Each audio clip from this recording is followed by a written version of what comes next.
Hablemos de Ciencia, Tecnología y Sociedad. Yo soy Miguel Cabrera y hoy tendremos un programa con la doctora Dora Eusebio. Ella le dará continuación al anterior programa que hicimos hace 2 semanas acerca del movimiento feminista dominicano. La doctora Eusebio lo que está realizando es una historia del movimiento feminista dominicano, es decir, la lucha que libró la mujer dominicana a favor de los mejores intereses del país. Ella partió de lo que fue la segunda mitad del siglo XIX, donde apareció una educadora, una poetisa de renombre, que fue Salomé Ureña de Enríquez. Ella se dedicó a la educación a pesar de que vivió pocos años. Es decir, nació Salomé Ureña de Enríquez en 1850 y falleció en 1898. Pero en esa breve estadía en el mundo, y Salomé Ureña de Enríquez hizo todo un aporte, toda una contribución a lo que era el desarrollo de la educación dominicana, pero también como poetisa hizo su contribución significativa al desarrollo de la poesía, al desarrollo literario, y además de eso, Salomé Ureña creó el Instituto de Señorita, que lleva su nombre, Instituto de Señorita para la Educación. Es decir, 2 ejes fundamentales fueron las preocupaciones de Salomé Ureña. En primer lugar, la lucha por la educación. Ella era de la corriente hostosiana, es decir, Hostos influyó mucho en su pensamiento. Entonces, a partir de ahí ella fue luchando por el progreso, expresando ideas de progreso, siguiendo la línea del positivismo. Y más adelante apareció también, ya en la época de la dictadura de Trujillo, apareció todo un movimiento que la doctora Dora Eusebio analizó brillantemente, que fue aquel movimiento que se dio para lograr que la mujer tuviera mayor participación en cuanto a lo que eran sus derechos civiles y políticos. Y se logró algo muy significativo, que fue aquella aprobación de que la mujer pudiera votar en 1942, el derecho al sufragio. La doctora Dora Eusebio se quedó en una parte muy significativa en su intervención pasada y fue analizando el papel que jugó su familia en aquellos acontecimientos producidos en 1965, es decir, en la Guerra de Abril de ese año. Entonces la doctora Dora, le doy la bienvenida para que continuemos analizando a partir de esa experiencia familiar que ella tuvo en 1965 y cómo su madre se involucró y apoyó y dio su aporte significativo en ese momento, que eran aportes que se iban reuniendo y fortalecieron lo que era la lucha por la libertad, por la democracia en República Dominicana. Bienvenido, doctora Dora Eusebio. Buenos días, Miguel. Muy contenta de estar de nuevo platicando contigo y con los televidentes en torno a temas tan importantes, temas cardinales de nuestra historia. Yo quisiera, antes de continuar en esa parte que tú me señalas, donde nos quedamos justamente en la Guerra de Abril, señalar que la participación de las sufragistas, tiene que ser analizada con un sentido crítico y desde el punto de vista de lo que es el método de la genealogía. Quiere decir buscando la verdad tal y como sea, para darle coherencia a nuestro movimiento feminista. Yo me refiero a que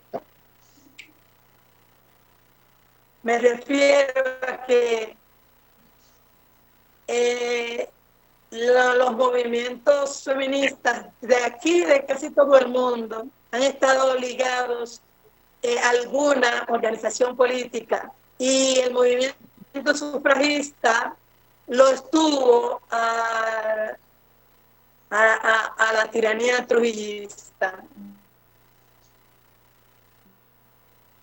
Sí, Entonces, lo que habría que voluntariamente, y cuáles lo hicieron por una obligación, porque no había otra manera de actuar, no había manera de participar en el movimiento social, sino a través de las estructuras sociales y políticas existentes. Pero me voy al grano que tú me señalas. Si yo vengo de una familia de participación política. Mis padres, mi madre y mi padre, participaban en las manifestaciones antitrujillistas, y como pensaban que podían ser observados porque nosotros vivíamos frente al destacamento policial del ensanche Sam, entonces se iban separados, cada uno por su lado, para no despertar sospechas. No obstante, yo creo que sí la despertaban, porque nosotros crecimos con el mote de comunistas, de que éramos las comunistas del barrio. Bueno, pero quizás fue por lo de la guerra de abril, y yo, como estaba tan pequeña, no me pude dar cuenta. Sí, durante la tiranía de Trujillo vivía un primo en mi casa, y un día ingirió alcohol y eso, y se puso a decir cosas en contra de la tiranía, pero a mí me pasaban como de lejos. Y mi papá también, y enfrente decía mi mamá, mira, ahí hay un calié, ahí. Bueno, pero ellos fueron, mi papá y mi mamá, a levantar el cadáver de Manolo, del grupo de personas que se apersonó a las manaclas, fueron ellos. Y durante la guerra de abril, como contaba en la vez anterior, mi mamá no quiso quedarse del lado del este de la ciudad, y apersonarse al hospital Darío Contreras o al militar, sino que prefirió irse a la zona constitucionalista. Tenía familiares allí también, tenía sobrinos participando en la revolución, Clodo Botró, el otro Parsifal también, y así. Entonces nos llevaba a nosotros para que conociéramos todo aquello. Yo vi los comandos y vi la organización de ellos, cómo estaba esto, todo allí articulado. Y con respecto a mi padre, para no hacer la historia demasiado larga, cuando estalló la revolución, pues él tenía una ferretería y una fábrica de blog en Los Minas, y llamó a los jóvenes para darle arena para la fabricación de las molotov. También les dio botellas y dinero para que le tiraran las botellas que se decían, las molotov, que se le iban a tirar presuntamente, o era la intención del movimiento constitucionalista, pero no tenía fuerza en el ensanche Sama y en Los Minas. Y además estábamos muy próximos a San Isidro, para que se le tirara en la Avenida de las Américas con Sabana Larga esas bombas molotov. Pero mi padre, perdón, un día nos dijo a nosotras, esto lo recuerdo perfectamente, durante la guerra de abril: suban allá arriba, porque la casa era de 2 pisos, es de 2 pisos, y suban allá arriba y estos espejitos, busquen espejos, un espejo viejo por ahí, pártanlo y debajo de las faldas ustedes lo ponen hacia arriba cuando pasen aviones. Oye, yo hice yo obedecí, lo obedecí e hice una acción militar porque, bueno, a los pocos días mi padre cayó preso, habían calieses y personeros de la policía, oficiales de la policía, bastante trujillistas y crueles. Y él cayó preso y mi papá no lo asesinaron por un poquito así, porque él dijo que una noche estaban asesinando y los tenían en pelotón en fila. Y bueno, terminaron la ejecución y él no sabe cómo él se salvó de esa. Hasta que por la amistad que tenían mis padres, mi madre y mi padre, con un vecino de al lado, que no voy a decir su nombre por razones de seguridad para él, porque todavía aquí hay muchísimas, bueno, no estoy autorizada, mejor dicho, para dar su nombre. Él hizo la diligencia frente a Wessing y Wessing le dijo, usted se compromete con él de que él va a tener una conducta alejada de todas estas cosas. Y él se comprometió y así le dieron la libertad a mi papá. Pero la verdad fue que lo buscamos por todos los hospitales y por las morgues. Sufrimos mucho y el periodo fue largo. Él estuvo un mes y pico, casi 2 meses preso. Esa es una Pues, historia muy, muy importante, sí, Dora.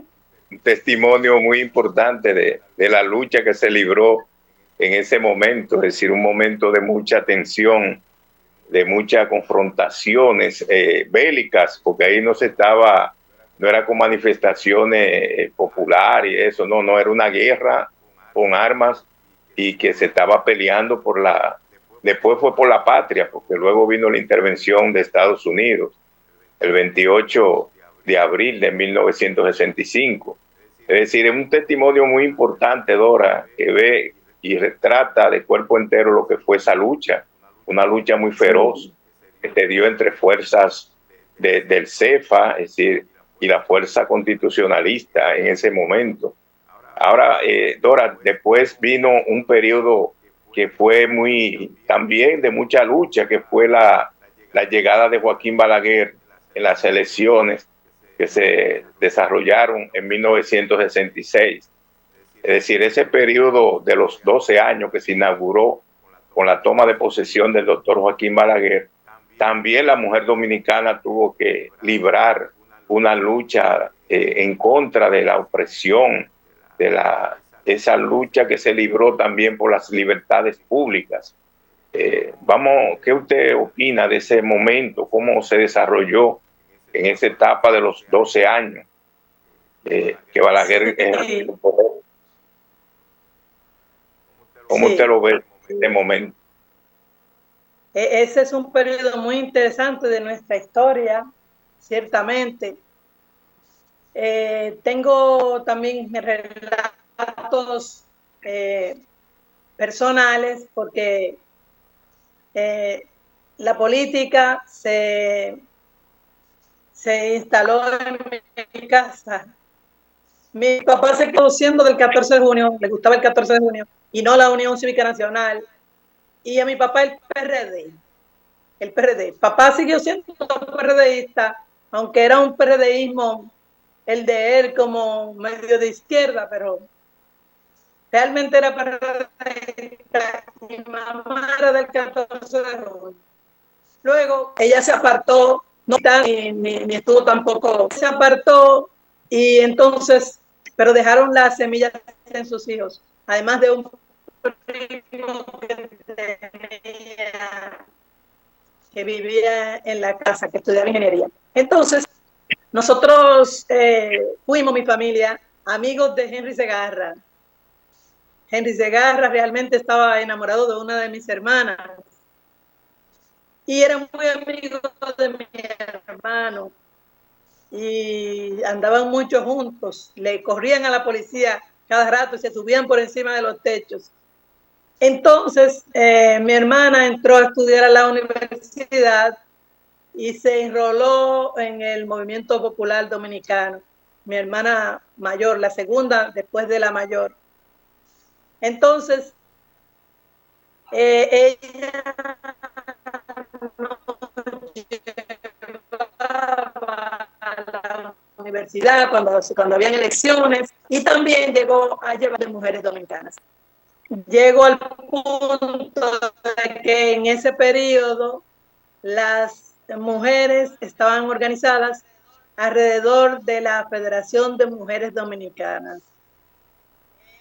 Era una organización significativa compuesta por mujeres que venían primeramente del 14 de junio, del Movimiento Popular Dominicano, del Partido Socialista Popular. Entonces, fue un periodo en el que se dividió, comenzaba a dividirse y luego se dividió el 14 de junio, del cual salió la línea roja del 14 de junio. Entonces, esas divisiones en los partidos se hacía sentir también en la Federación de Mujeres Dominicanas. Y la verdad que el día que yo fui a la asamblea, como una jovencita que era, una adolescente de unos 12 o 13 años, vi cómo las mujeres discutían y se subían encima de las butacas a discutir una con otra, a pelear, a debatir, a hacer su voz, a pelear no, digo debatir, hacer que su voz fuera más alta, pero se notaba que habían problemas, diferencias entre ellas y luego más tarde yo supe cuál era la razón. Pues la Federación de Mujeres Dominicanas fue un grupo de mujeres que rindió su labor, cumplió digamos, su objetivo. ¿Por qué digo esto? Porque en ese tiempo la lucha del pueblo dominicano estaba cifrada alrededor de sus libertades, de la libertad política. O sea, todavía quedaban los remanentes de la dictadura. En consecuencia, no había tiempo para pensar en los derechos de las mujeres, en la lucha feminista. Es como yo digo con relación a Minerva Mirabal y sus dos hermanas, Patria y María Teresa. El momento político en el que ellas vivieron era el de la noche más oscura que ha tenido la historia política dominicana. Entonces, el principal enemigo era el tirano y hacia allá había que enfilar todos los cañones, hacia allá había que lanzar todas las luchas. Pues el momento de la Federación de Mujeres Dominicanas se diferenciaba, pero no tanto. Nosotros sabemos cuán duro fue todo ese momento antes de la Revolución de Abril y después, y si no lo sabemos, lo aprendimos porque nos lo contaron o porque lo hemos leído, pero fue un momento crudo en el que se armaba una balacera a cada rato entre los muchachos del 14 de junio y los socialcristianos. Y yo estuve también en esos mítines que nos llevaban y caíamos cuidándonos de las balas. Entonces, fue un periodo en el que toda la lucha política, las organizaciones políticas, pero también las organizaciones sociales, estaban conservadas en dar un paso hacia adelante en lo relativo a la democracia, la defensa de la constitucionalidad, la constitución del 63 fue por muchos años una luz que iluminaba a esos movimientos sociales y políticos que le tocó el duro momento de mantener que sea pequeños espacios de libertad en la República Dominicana. En el 66, nosotros podemos hablar como protagonistas de la década de los 70 y de los 80, cuando estudiábamos en la universidad. La situación no es que se apartaba tanto del periodo anterior. Para hacer actividades de las mujeres había que contar con la autorización interior. Y yo recuerdo que de dos cosas principales en las que me vi envuelta. Una de ellas es que yo participaba en los amas de casa, ya estoy hablando de los tiempos de Balaguer, en los comités de amas de casa con mi hermana. Nosotras, porque queríamos militar en una organización de mujeres, porque realmente no teníamos ni edad ni el perfil de ama de casa, porque éramos solteras, muchachas estudiantes de la universidad. Pero nos metimos en los comités de amas de casa y una vez nos decidimos a realizar una marcha contra el alto costo de la vida. Iba a partir de la iglesia Marco del Rosario en Los Minas. Nosotras no pudimos salir, las señoras también que nos acompañaban, porque la policía lo impidió. Allá se apareció Juan Acosta a decir que nosotras no podíamos marchar, con mucha cortesía. Nos decía que teníamos que tener un permiso, una autorización, pero le decíamos, pero es algo tan simple, mire, es contra el alto costo de la vida. Sí, pero vamos a llegar a un acuerdo. Ustedes van a coger el cartelón que hicimos, un banderón grande con una consigna, y se van a poner todas detrás, le vamos a tirar una foto y van a aparecer en el periódico mañana. Efectivo, apareció la marcha, yo no recuerdo bien si fue en la primera página o en la segunda, pero apareció, pero no nos permitieron marchar. Cuando lo intentábamos, nos las desbarataban en Los Minas la marcha. Y esto es todavía quizá más grave. Una vez yo estaba en Unión de Dominicanas, que fue una organización que ahorita voy a explicar su surgimiento. Y en Comunidades de la Romana, sobre los derechos de la mujer. Efectivamente, nos apersonamos allá, pues no pudimos ni siquiera bajar del carro, porque nos pidió la policía que nos montáramos del carro, una charla sobre el Golfo von Wester con otro nombre, pero allí fue peor. Nunca me pasó una cosa así en ningún sitio. Ya nosotros habíamos ido al Ceibo, a San Francisco de Macorís, a Santiago, pero en La Romana no nos dejaron ni siquiera para desmontarnos para entrar al centro que se había pedido prestado para dar la charla. Bueno, sí, eran tiempos... Es una buena relatoría que usted hace de esos momentos, eran difíciles. Es decir, que había una represión montada que no respetaba ni a las mujeres. Es decir, una situación de muchas dificultades. Son muy interesantes porque eso es decir, uno se hace una panorámica de cómo se vivió esos 12 años de gobierno del doctor Joaquín Balaguer. Es decir, fue una situación difícil. Vamos a hacer una breve pausa. Entonces luego seguimos con esas importantes declaraciones que usted está dando, porque eso da luz de lo que fue el momento y la lucha que se libró la mujer dominicana en esa década de los años 70. Una lucha feroz y una represión también de manera abusiva de parte de los organismos de seguridad del Estado. Es decir, vamos a seguir en breve con ese relato que usted hace que es bastante interesante para conocer ese momento histórico. Vamos a un momento de una breve pausa.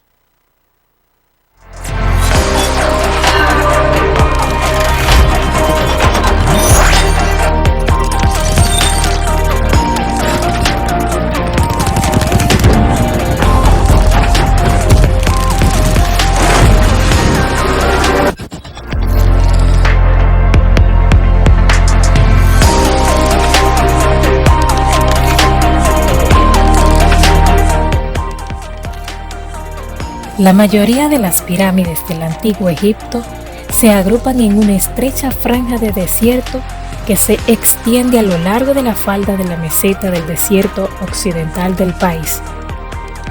Se da por sentado que esas monumentales estructuras se construyeron cerca de vías fluviales que facilitaron el transporte de los materiales de construcción y la mano de obra.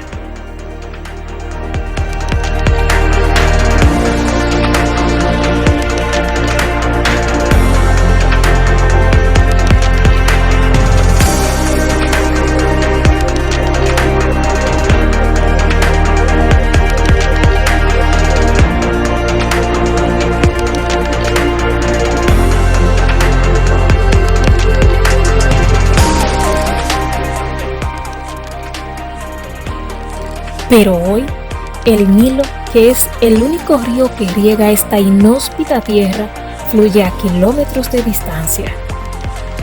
Y sus antiguos brazos, incluido el que debería explicar la concentración de pirámides en una franja que ahora se encuentra en pleno desierto, continúan sin conocerse bien del todo.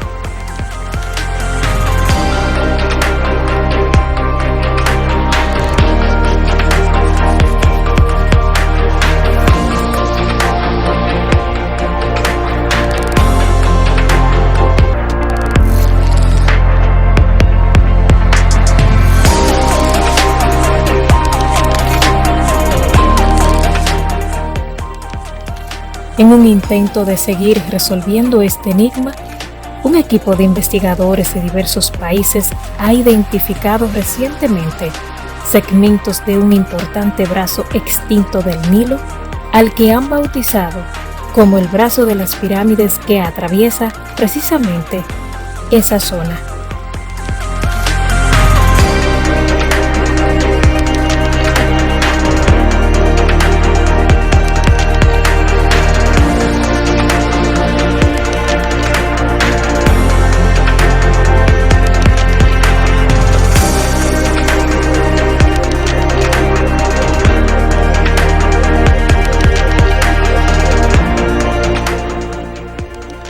Gracias a imágenes de radar por satélite, perforaciones profundas del suelo y análisis geofísicos, el grupo ha podido estudiar la parte del Valle del Nilo que se halla junto a las pirámides.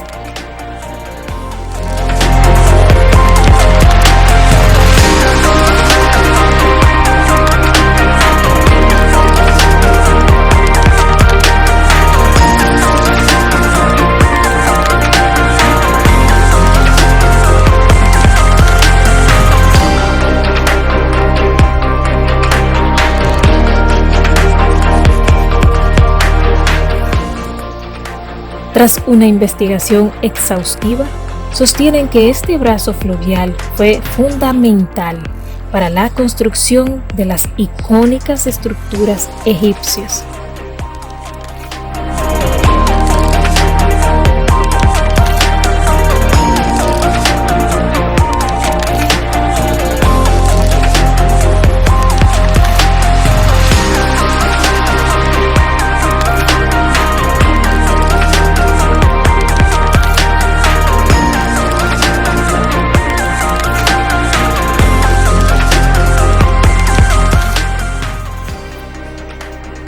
El hallazgo de este antiguo brazo cerca del emplazamiento de las pirámides indica que efectivamente desempeñó un papel clave en el transporte de los enormes materiales de construcción y de los obreros necesarios para su construcción.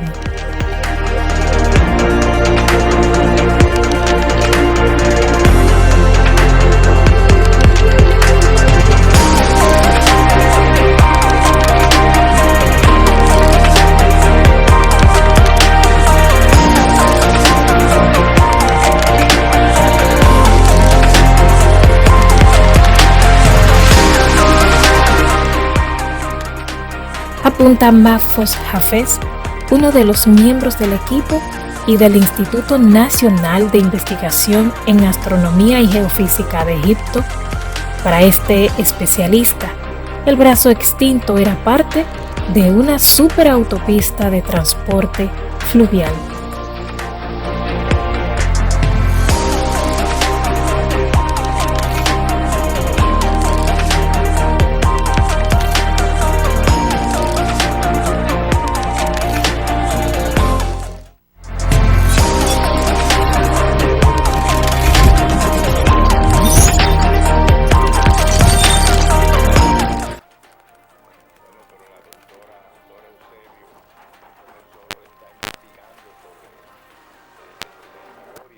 Feminista dominicano, sino que también ella es partícipe de gran parte de los acontecimientos que han sucedido en las últimas décadas.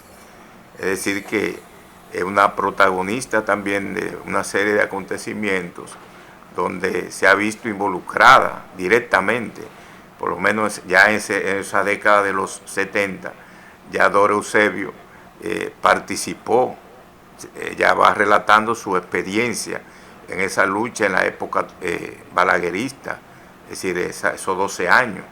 Es decir, no solo la pluma de Dora Eusebio se ve reflejada en esa historia del feminismo dominicano, en esa investigación que ella está realizando, sino también ella ha sido parte de esa lucha. Dora Eusebio, usted me ha dejado sorprendido porque parece que usted también ha participado, ¿no es? Eso no es escribiendo, sino también en la acción. Sí, continúa con su relato, muy interesante. Sí, así mismo es. ¿Sabe que a nosotras, las feministas que tuvimos desde los inicios, nos denominan las feministas históricas? Las feministas históricas. Bueno, pues fíjate que estamos en un momento muy importante que me va en mi investigación y es cuántos tipos de feminismo ha habido en la República Dominicana, cómo los calificamos. En Europa, en España los denominan por olas. La ola, vamos a decir nosotros, la ola constitucionalista, pudiéramos decir, la ola libertaria contra el balaguerismo, qué sé yo, como se quisiera denominar. Pero eso serían olas, y yo creo que es como muy frívolo denominarle olas, y lo digo en mi investigación. ¿Qué es lo que es una ola? Una ola es un movimiento repentino y rápido de las olas del mar, o sea, del mar. Entonces, yo prefiero llamarlo etapas. Entonces, divido la etapa previa al feminismo, a las feministas, al feminismo transformador. O sea, las antecedentes, esas antecedentes son Salomé Ureña de Enrique, Petronila Angélica Gómez, Abigail Mejía, Ercilia Pepín, entre otras. Pues, desde mi punto de vista, el surgimiento del feminismo transformador. O sea, porque el feminismo en el que participaron las antecesoras es el feminismo liberal. O sea, el feminismo que coincide con el Estado burgués, coincide con su modelo político, con su modelo económico, pero el feminismo transformador irrumpe en la década de los finales de los 70, pero principalmente en la década de los 80 en la República Dominicana. En otros países eso ocurrió antes, pero aquí ocurrió en la década de los 80. Me podrán decir también finales de los 70, lo acepto, pero en el 80 hubo una concreción más clara.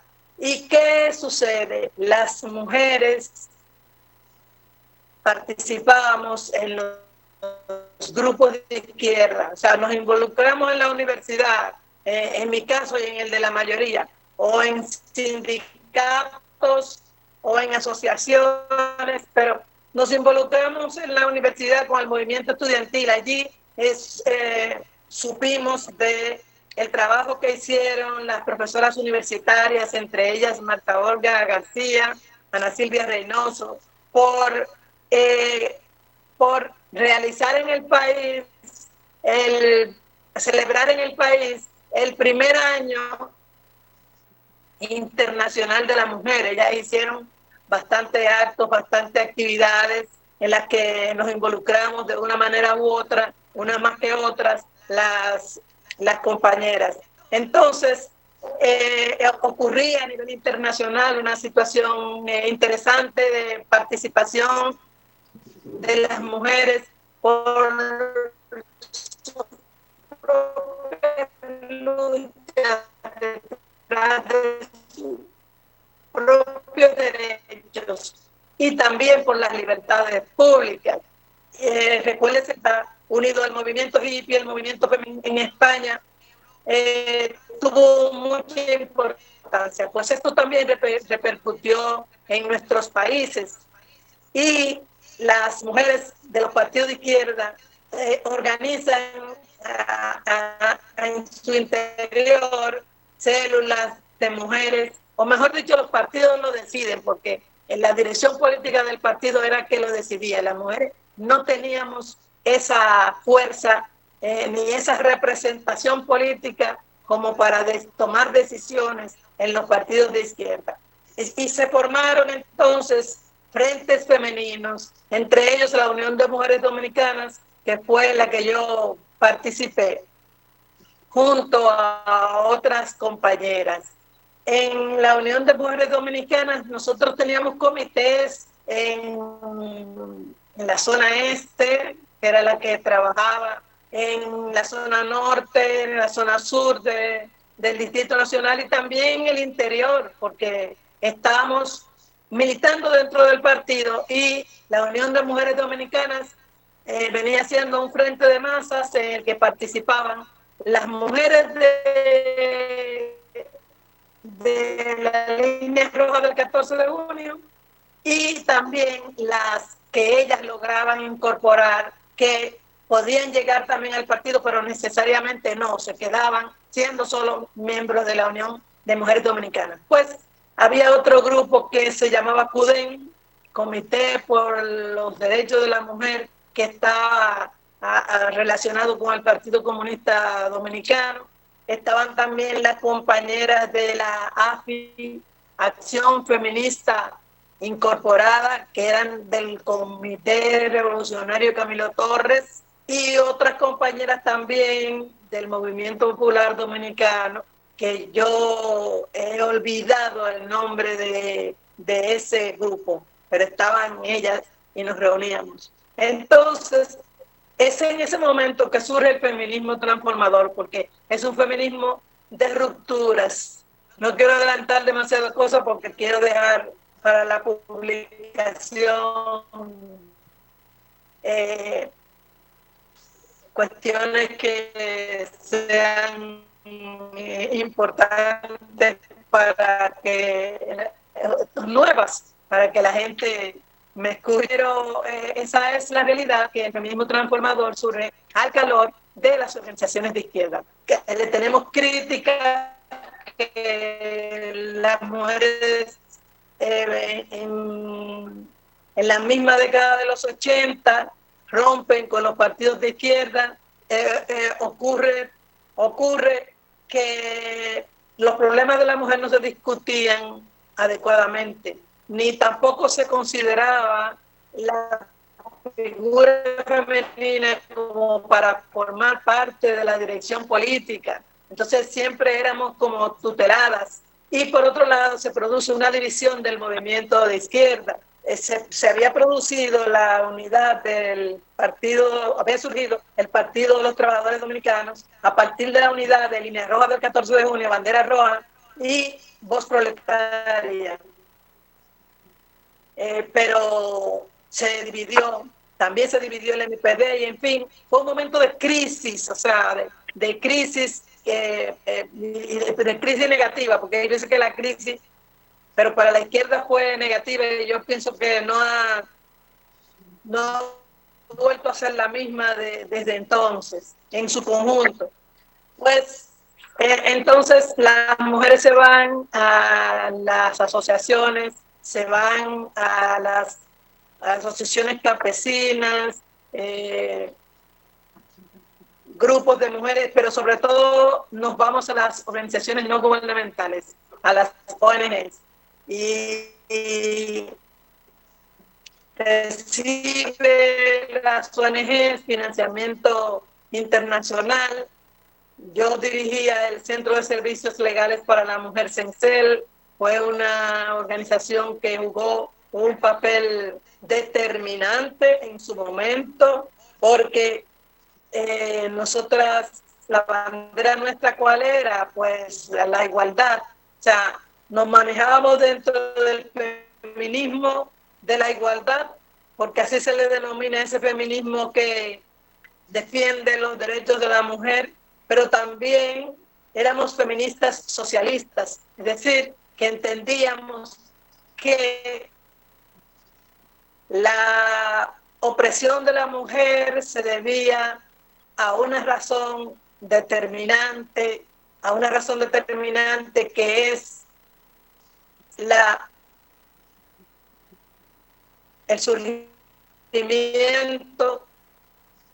en la etapa inferior de la barbarie de la economía privada, de la propiedad privada. Entonces se trata de una visión de clase, de una concepción de clase del feminismo. Se entiende que las dos opresiones, la opresión social y la opresión que proviene del hombre hacia la mujer, nacen, tienen un mismo nacimiento, que es esa sociedad de clases, esa sociedad primitiva, pero hoy es la sociedad capitalista. Mientras que los grupos que no son realmente socialistas, en aquel entonces estoy hablando, entienden que la opresión de la mujer surge por su propio sexo, por ser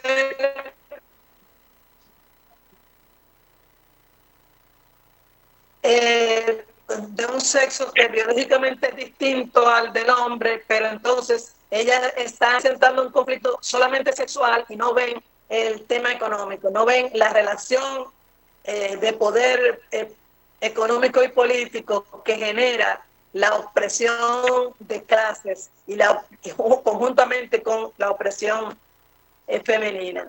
Entonces, pues, esa fue una discusión, un debate que se dio durante los años 70 y durante los años 80 sobre cuál opresión era más importante. El feminismo radical entiende que la opresión sexual es la determinante, e incluso dice que su origen lo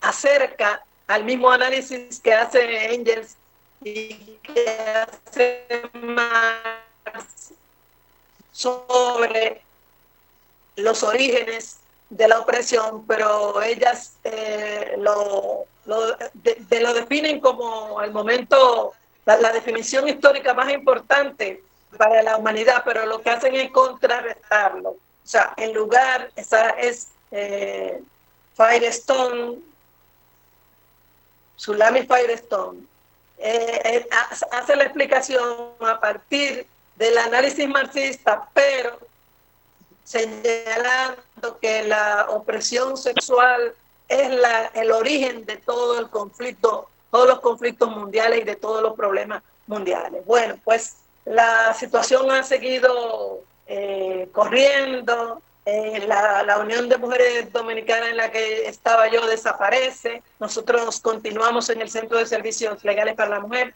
Hay otras ONGs que se destacan mucho, como el CIPAP, que es quizás la que tuvo un mayor protagonismo, ¿verdad? Entonces, digo en mi análisis actual que se quiere salir de la tutela, se quiere salir de las imposiciones de los partidos de izquierda, pero se cae entonces en las manos de las ONGs que realmente son controladas por los financiamientos internacionales. Entonces, esas agencias internacionales son las que realmente trazan la agenda del feminismo a nivel internacional. La ONU de alguna manera también interviene, pero los organismos de la ONU no son impositivos como lo que son los organismos financieros. Pienso que eso es una parte también que hay que destacar, porque la ONU ha intervenido mucho en la lucha por la paridad, por ejemplo, en la defensa de la participación igualitaria de las mujeres, mayor espacio en en los organismos de decisión de la vida pública y de la vida política. Pues para ir marchando, decir que en la actualidad hay dispersión dentro del movimiento feminista, hay organizaciones de mujeres, claro que sí, eso lo reservo para el libro, pero está el movimiento feminista en un momento de debilidad. Ya dije que no se traza su propia agenda. Entonces, eso se puede observar sin hacer demasiado esfuerzo. Sí hay en luchas importantes como la lucha por las 3 causales, que se tomó meses en un campamento frente al Palacio Nacional, donde hubo acuerdo con el presidente Abinader para que él se comprometió a someter las 3 causales, y pues se ha mostrado totalmente indiferente. Al contrario, su Congreso le ha ido encima las 3 causales y nunca se ha podido aprobar, conjuntamente con el Código Penal, porque al ser el aborto una figura del Código Penal, entonces están atrapados alrededor de 20 y pico de años en el asunto. Pues en las últimas elecciones las mujeres participamos,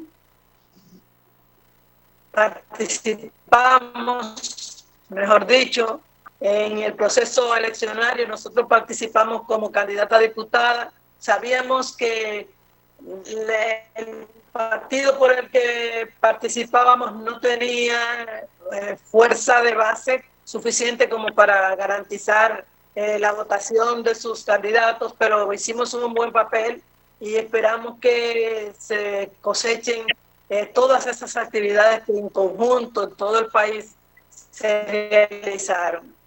En cuanto a las cifras oficiales, yo señalaba en la pasada entrevista que a nivel de regidurías el porcentaje de participación de la mujer y la presencia se había incrementado suficientemente, pero que en cuanto a los síndicos no, para nada. Esto se llaman elecciones plurinominales, o sea, participación plurinominal, pero las que son unidimensionales o uninominales, como las candidaturas a síndico, a senador, no avanzan porque no se aplica la cuota de género, no se aplica. pero en la Cámara de Diputados las mujeres alcanzaron por primera vez un 34%. Es una importante representación que ojalá que no sea solamente de nombres, sino que sea de identificación con la problemática de la mujer, porque no hacemos nada con que la vicepresidenta de la República sea una mujer si esa señora nunca se ha identificado con nuestros problemas.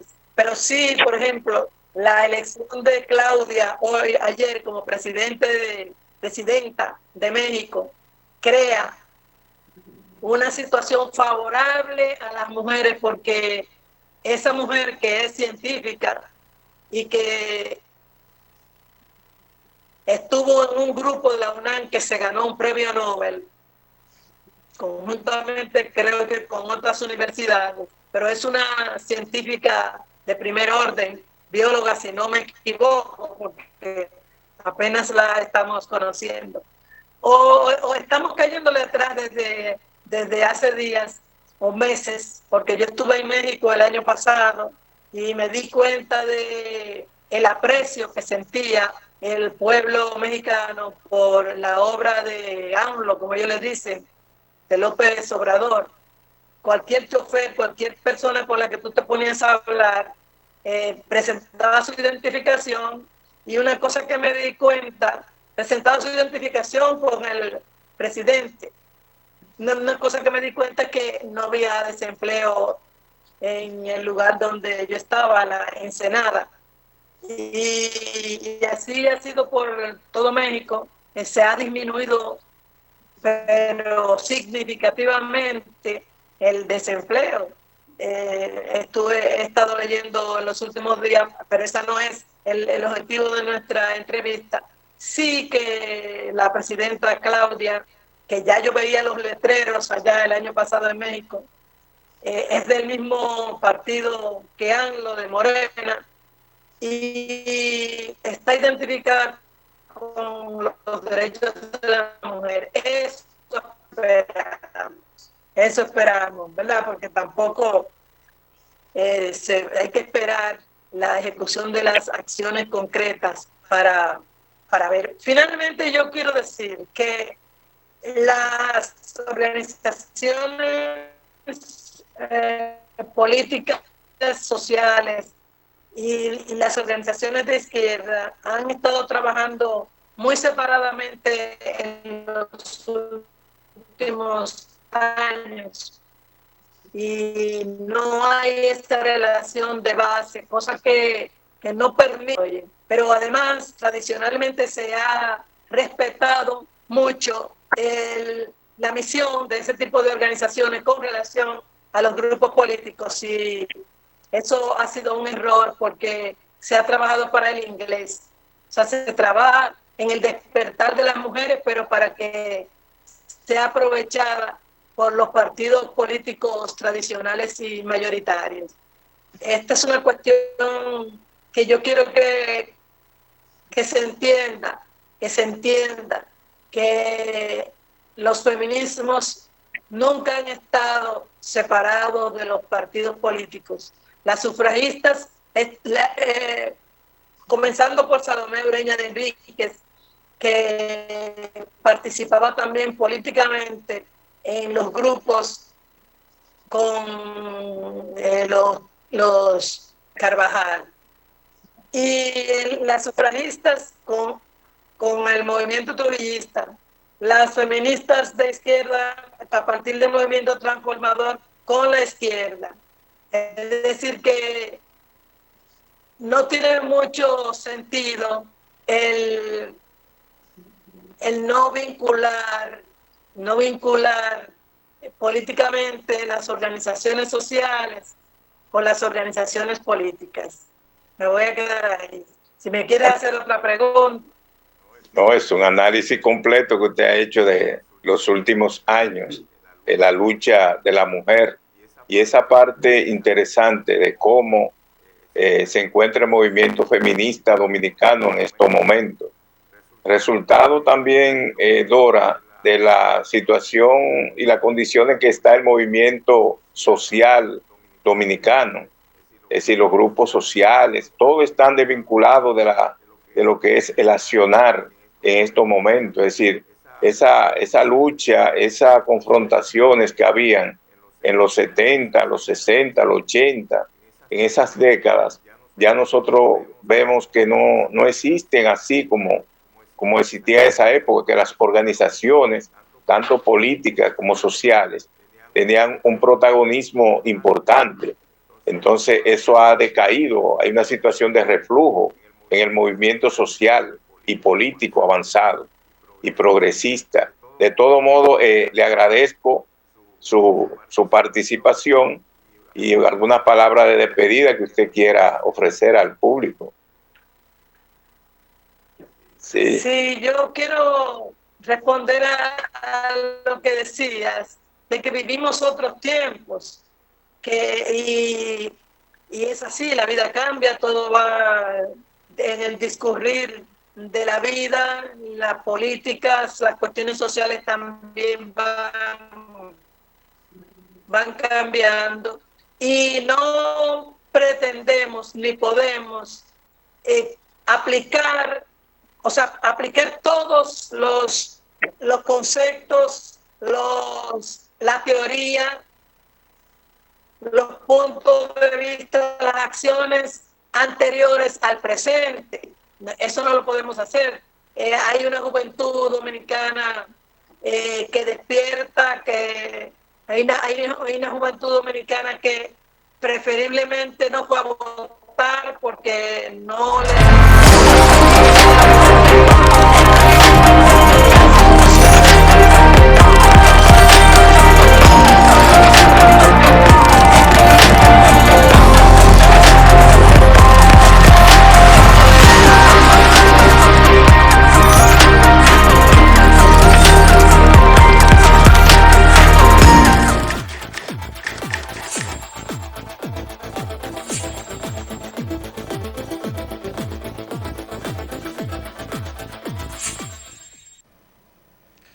Hola amigos, bienvenidos a Ámbito Cooperativo con Francisco Rosado. Estaremos como siempre compartiendo pues informaciones muy importantes para pues nuestro diario vivir. En este mundo que nos ha tocado pues vivir precisamente, uno pues se detiene a pensar en las cosas que ocurren, que aunque la vemos de manera cotidiana, estamos acostumbrados a pasar por alto muchas situaciones que muchos dirán que no son quizás cosas como para pensar, pero sí lo que pues entendemos que la vida no es solamente usted pasar y hacer las cosas que nos han indicado hacer como sociedad, sino también pues hacer cosas trascendentes y tener un pensamiento crítico ante todo evento, por simple que sea. Por ejemplo, estuve notando un joven de limpieza, muchacho de algunos 20 años, pues limpiando unas mesas, unos muebles de un lobby, un apartamento de la ciudad, de un edificio de una ciudad capital, Distrito Nacional más bien. Y bueno, está haciendo su labor de limpieza. Y yo me detuve a pensar, contrale, esta persona, este joven aparentemente en salud, con toda una vida por delante, con todas esas fuerzas, esa energía, pues empleándola para un trabajo tan sencillo. No estoy criticando el hecho de limpiar, es un trabajo como cualquier otro, sino que sí hay que poner la cosa en su justa dimensión. No es lo mismo usted limpiar un mueble que, por ejemplo, hacer un equipo tecnológico, vamos a llamarle una cámara de video, un equipo de computadora, algo así, que son, digamos que actividades, acciones con más nivel, más trascendentes. Y digo esta sencillez que para algunos resultará un poquito hasta como pérdida de tiempo pensar en eso. Pero realmente, si empleamos como humanidad, nuestra